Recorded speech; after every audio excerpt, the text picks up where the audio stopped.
आसंता 22 तारिख आरंभ होब विधानसभा प्रथम अधिवेशन एने प्रस्तुति चली मुख्यमंत्री मोहन माझी से भले बाचस्पति सुरमा पाढ़े कहते प्रथम अधिवेशन में मोट 27 कार्य दिवस रहिबो। सेप्टेम्बर 13 तारिख पर्यंत विधानसभा चलिबो।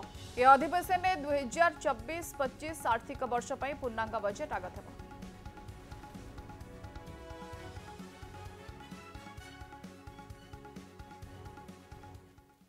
22 तारिख सप्तदश विधानसभा प्रथम अधिवेशन आरंभ होब।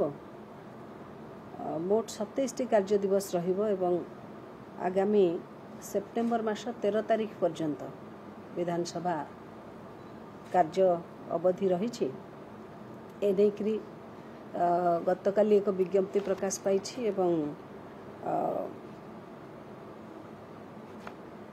जेभली आमे समस्त अवगत अच्छे प्रथम दिन माननीय राज्यपाल महोदय अभिभाषण ठारू आरंभ हेबो एवं सेप्टेम्बर 13 तारिख पर्यंत विधानसभा कार्य चलिबो।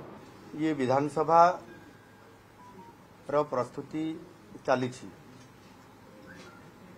एवं सेथिपाई